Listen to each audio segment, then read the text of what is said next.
1:31 en Bogotá, es hora de continuar El Mundo Ahora de France 24. Soy Valentina Torres Sánchez, acompáñame a revisar los hechos que son noticia este lunes.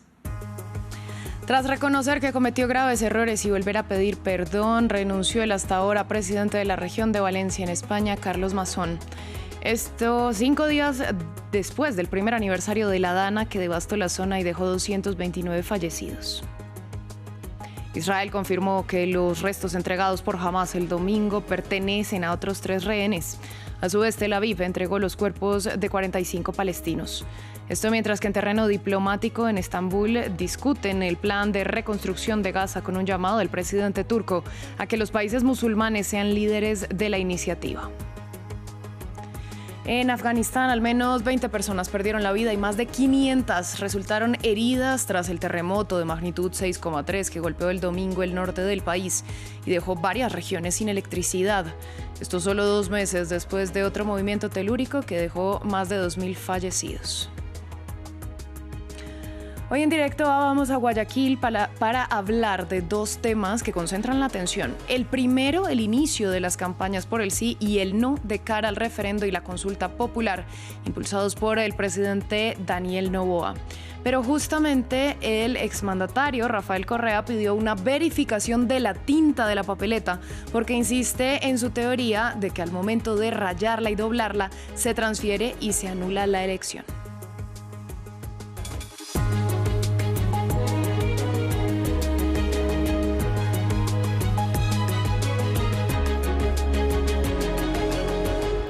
Damos inicio en España porque tras 1 año y 5 días de la Dana que devastó a Valencia, el presidente regional Carlos Mazón presentó su renuncia. Una dimisión exigida desde la catástrofe cuyo impacto, según los ciudadanos y la oposición, pudo mitigarse si las autoridades hubieran lanzado las alertas a tiempo. Mazón volvió a reconocer errores y a pedir perdón, pero al tiempo lanzó parte de la responsabilidad al gobierno del presidente Pedro Sánchez, que dijo lo dejó solo por estrategia política. William Gazón nos amplía. Una decisión esperada desde hace largo tiempo por las familias de víctimas llegó este lunes. Carlos Mazón renunció a su cargo de presidente de la Generalitat de Valencia 1 año después de la tragedia de la Dana. Les puedo asegurar que por voluntad personal habría dimitido hace tiempo. Ha habido momentos insoportables para mí, pero sobre todo para mi familia. Creía de corazón que me sería más fácil demostrar desde esta atalaya lo que ocurrió en la gestión de la emergencia, pero ya no puedo más. El catastrófico evento climático dejó 229 muertos, mientras la ciudadanía ha considerado a Mazón como responsable de la gestión del desastre. En especial cuestiona el retraso con el que la población fue avisada sobre la gravedad del temporal. Una mejor reactividad hubiera podido salvar vidas, denuncian las familias de las víctimas que estaban pidiendo su dimisión desde hace 1 año. Rosa Álvarez, presidenta de la Asociación de Víctimas, afirmó que seguirá luchando para que Mazón sea judicializado. En Aldaya, municipio más afectado por la tragedia, los habitantes también piden justicia. Yo creo que tendría que haber dimitido hace ya mucho tiempo. Lo he visto una maniobra así desesperada a última hora y además veo como que echaba las culpas hacia afuera.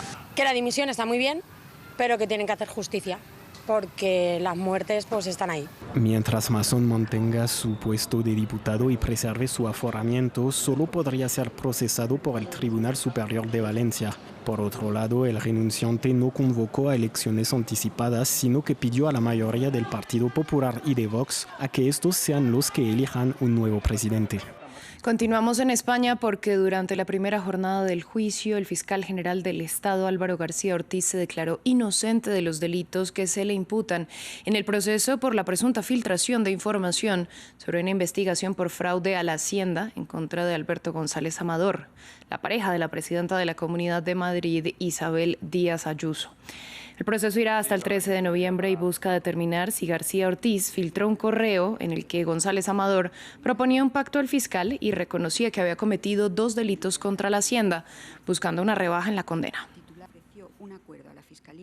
Cambiamos de tema, vamos a Israel. Las autoridades forenses del país confirmaron que los restos recibidos el domingo de manos de Hamás a través de la Cruz Roja pertenecen a otros 3 rehenes que el grupo islamista mantenía en la Franja de Gaza. Se trata de 3 soldados que fueron asesinados en el ataque del 7 de octubre de 2023. A su vez, Tel Aviv entregó los cuerpos de otros 45 palestinos, lo que eleva a 270 el número de restos que Israel ha devuelto como parte del acuerdo de cese del fuego. Esto mientras que en terreno diplomático se lleva a cabo en Estambul la reunión de ministros de Exteriores de 8 países musulmanes para analizar el alto el fuego y también la reconstrucción del enclave palestino. El presidente Recep Tayyip Erdogan dijo este lunes que el papel de las naciones musulmanas debe ser clave en el liderazgo de la reedificación, al tiempo que el ministro de Exteriores dijo que la franja y su seguridad deben quedar en manos de los palestinos. Adrià Rocha, corresponsal de France 24, nos amplió desde Estambul. Israel, según varios países musulmanes reunidos hoy en Estambul, debe dejar de sabotear el acuerdo de alto el fuego conseguido el mes pasado en la Franja de Gaza. Así lo ha asegurado hoy el ministro de Exteriores turco, Hakan Fidan, después de una reunión con 7 ministros de Exteriores de Jordania, Qatar, Emiratos Árabes Unidos, Arabia Saudí, Pakistán e Indonesia en Estambul. Todos estos países han acordado hoy establecer más mecanismos de presión para que Israel deje de, han dicho ellos mismos, sabotear este alto el fuego y respete algo que sí está siendo respetado, según aseguran estos países, por parte de la milicia palestina de Hamas. De hecho, el ministro turco de Exteriores, Hakan Fidan, se ha quejado amargamente de los ataques y bombardeos constantes que Israel aún protagoniza dentro de la Franja de Gaza y ha asegurado el ministro turco que más de 250 palestinos han muerto después de esa firma el mes pasado en Egipto, auspiciada por parte del presidente de los Estados Unidos, Donald Trump. Turquía también se ha referido hoy a esa fuerza internacional de seguridad que debe garantizar en un futuro la paz y la seguridad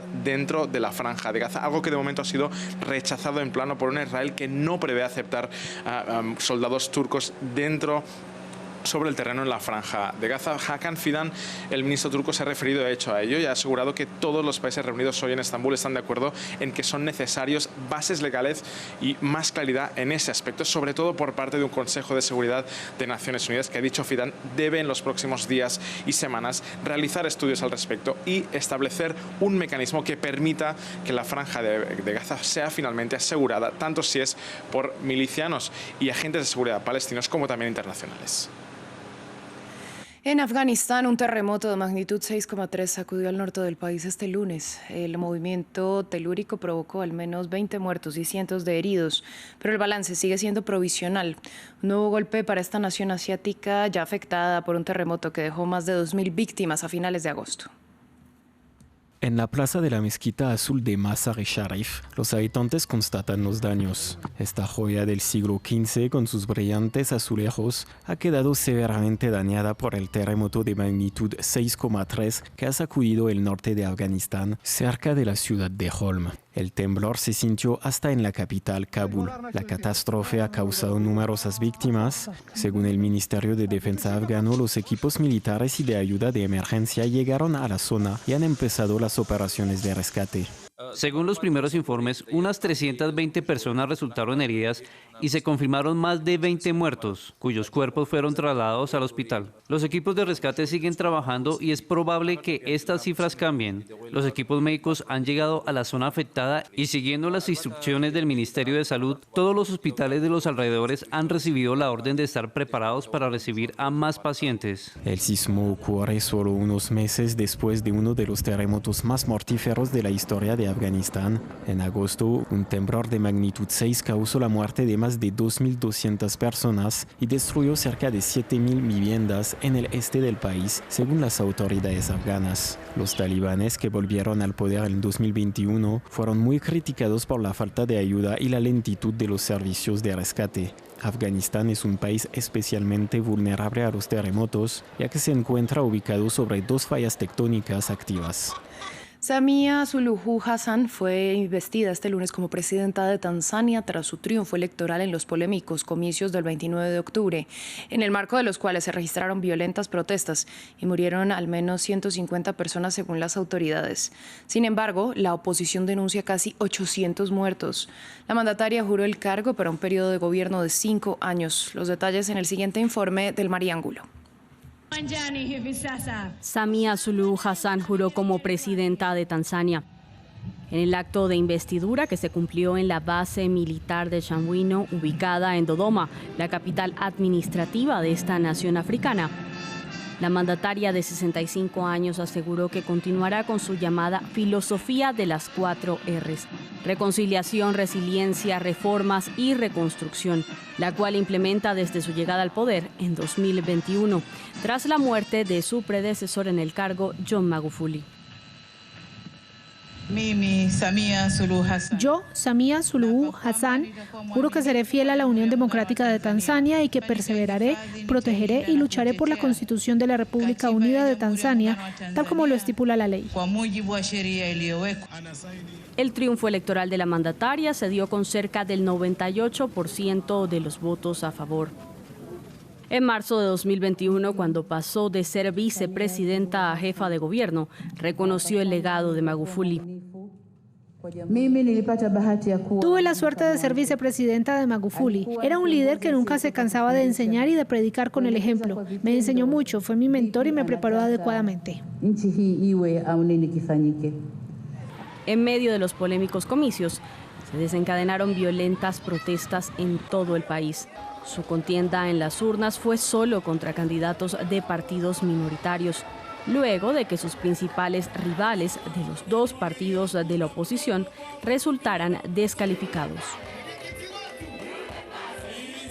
Mañana Nueva York elegirá a su próximo alcalde. Zoran Mamdani, de 34 años, es el favorito para convertirse en el primer alcalde musulmán de la ciudad. Su ascenso se produce a pesar de que la cúpula del Partido Demócrata se muestra reacia a apoyar a un aspirante que pertenece a su ala más de izquierda en la carrera electoral.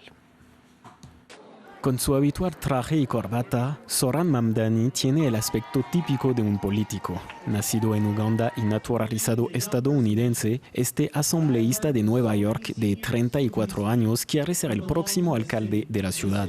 Hijo de inmigrantes indios, Mamdani se autodefine como socialista democrático y ha centrado su campaña en la crisis del costo de vida. Ha pedido el congelamiento de los alquileres, servicios de guardería para todos y gratuidad del transporte público.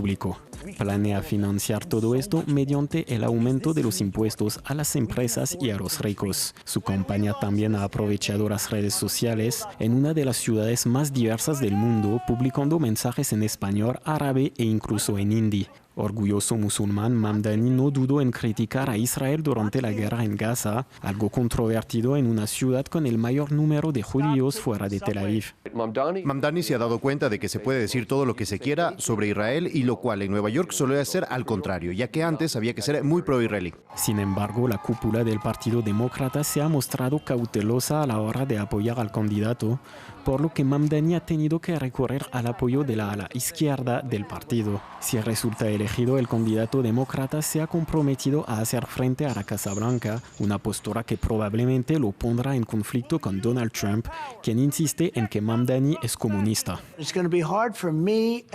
Como presidente, me resultará difícil dar mucho dinero a Nueva York, porque si tienes a un comunista dirigiendo Nueva York, lo único que haces es malgastar el dinero que envías allí. Si Mamdani gana el martes, se convertirá en el segundo alcalde más joven de la historia de la ciudad y en el primer musulmán y de ascendencia subasiática en dirigir Nueva York. Vamos a Brasil. El Veropeso es considerado el mercado al aire libre más grande de Latinoamérica y también uno de los lugares más emblemáticos de Belém, que en breve recibirá la COP30, la Conferencia de Naciones Unidas sobre el Cambio Climático. Fundado hace 398 años, es el símbolo de la biodiversidad y de la riqueza culinaria del estado de Pará y de la Amazonía brasileña. Durante la COP será un punto turístico de referencia para los millares de visitantes que estarán en Belém entre el 10 y el 21 de noviembre.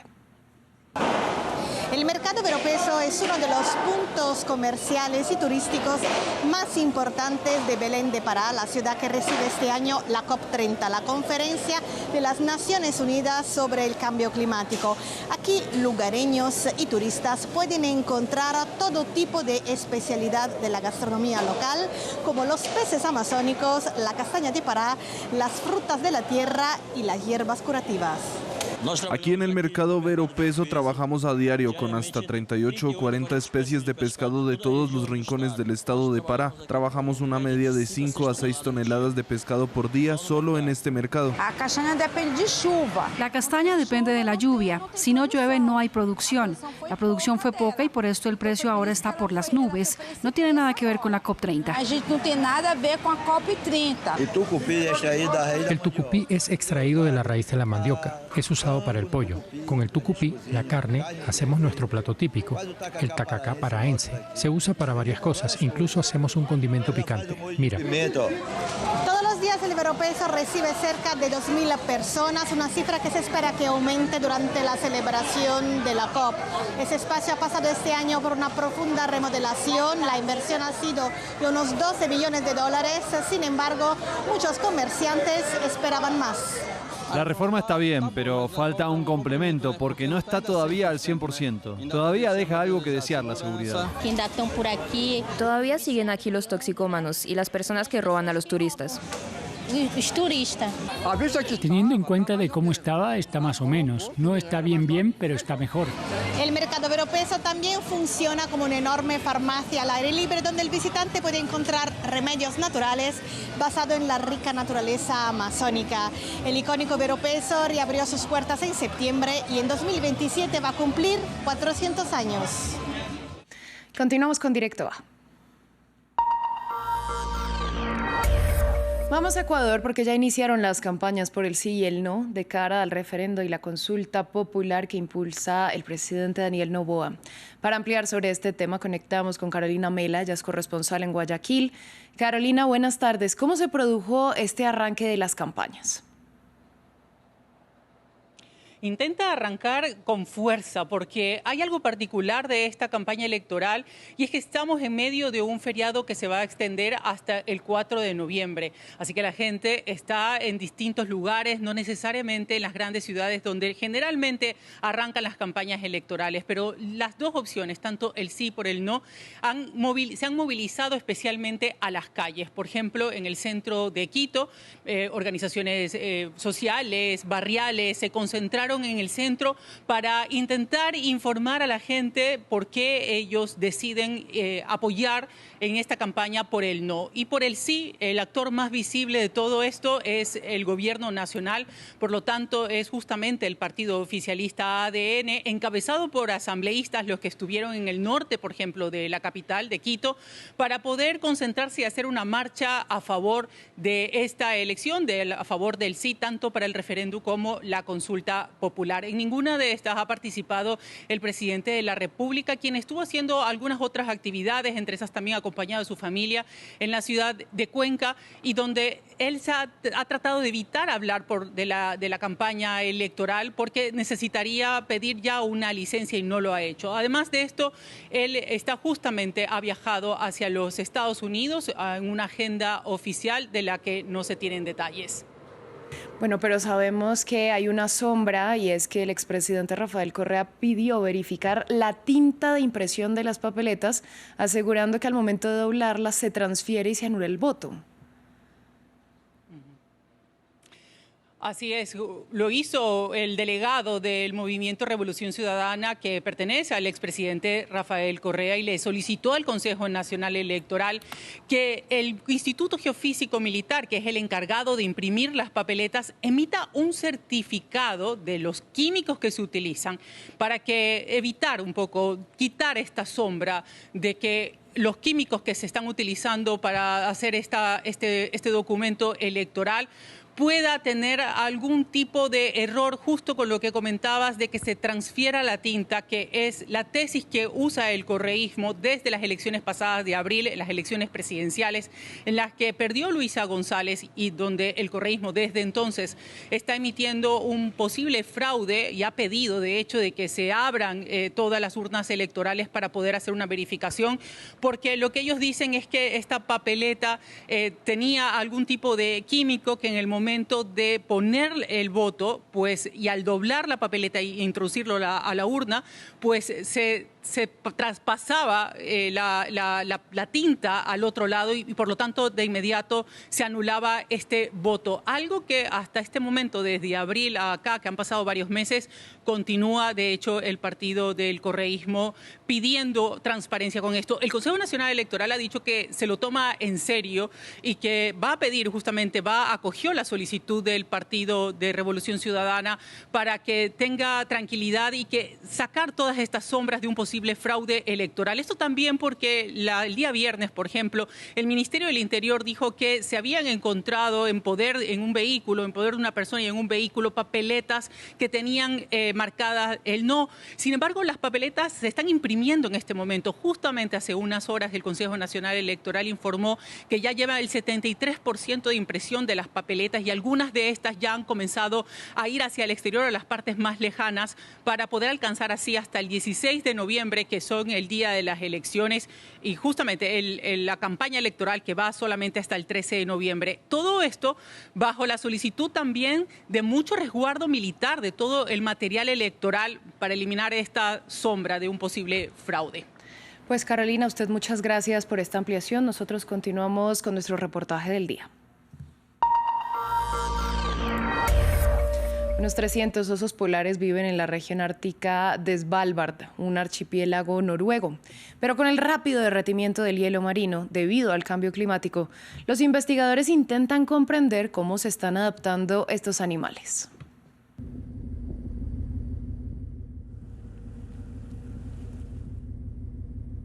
Svalbard, un archipiélago ártico ubicado entre Noruega y el Polo Norte. Estos científicos forman parte de un equipo de 8 personas del Instituto Polar Noruego. Su misión, comprender mejor cómo el cambio climático está afectando a uno de los mamíferos más majestuosos del planeta, el oso polar. Para lograrlo, deben acercarse a los animales, lo que implica rastrearlos, localizarlos y luego sedarlos.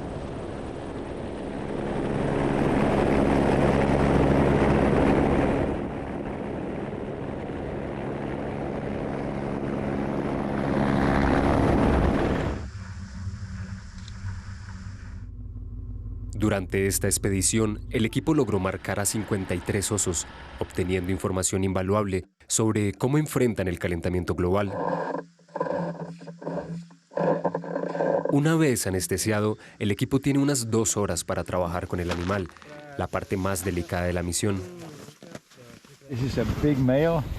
Este es un macho grande, tiene probablemente unos 14 o 15 años.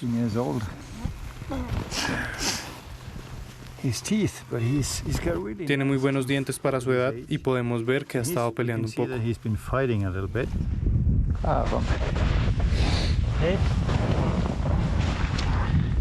Sobre el hielo, los científicos toman medidas, muestras de tejido y colocan dispositivos de rastreo.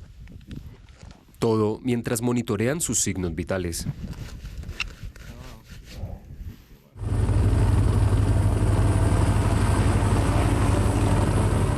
Las muestras recolectadas son enviadas al rompehielo científico noruego Compris Haakon. La expedición anual es única en su tipo.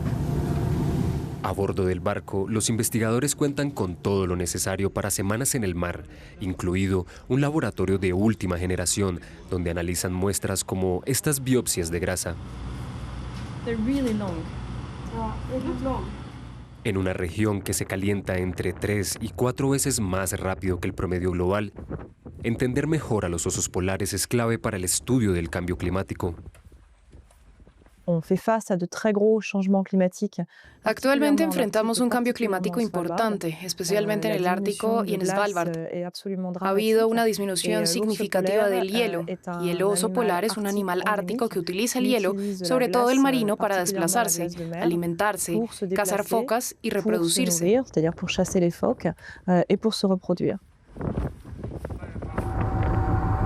El Instituto Polar Noruego ha estudiado la población de osos en Svalbard durante más de 4 décadas. Con la tecnología actual, pueden monitorear sus movimientos y signos vitales durante todo un año. Lo interesante aquí, ¿ves esta línea recta? Exactamente, está nadando, y es un tramo bastante largo, como de 100 o 200 kilómetros.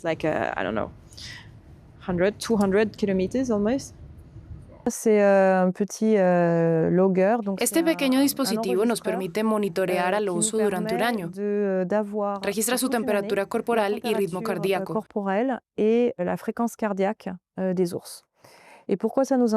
¿Por qué es interesante? Porque estos dos parámetros están vinculados al gasto energético del oso. Y ese gasto energético es el dato que más nos interesa, saber cuánta energía necesita gastar a medida que su entorno cambia.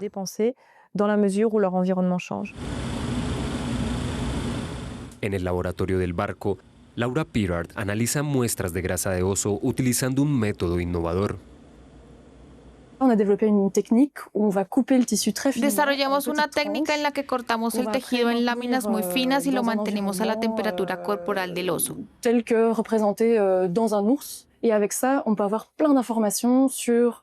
Esto nos permite obtener mucha información sobre la cantidad de contaminación en el animal, su nivel de estrés y cómo ese estrés afecta a las células.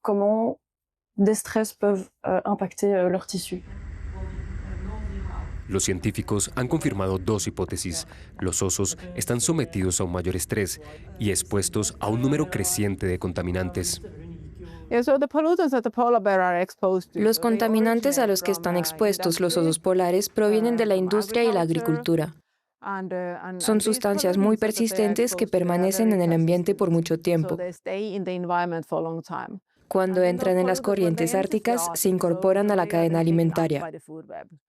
Primero al plancton, luego a los peces, a las focas y finalmente a los osos polares. El entorno se vuelve cada vez más impredecible. La ventaja del oso polar es que vive muchos años, lo que le permite aprender de la experiencia. Así que tienen cierto potencial de adaptación. Por ejemplo, hemos observado que en los últimos años, los osos polares de Svalbard, los más locales, tienden a cazar más renos. No todos son malas noticias. Su capacidad de adaptación y su estatus de especie protegida han permitido que la población de osos polares en Svalbard crezca en los últimos años. Pero, según las proyecciones climáticas actuales, los expertos se preguntan, ¿por cuánto tiempo más continuará esta tendencia? Así cerramos este bloque informativo, pero quédense con nosotros que volvemos en minutos.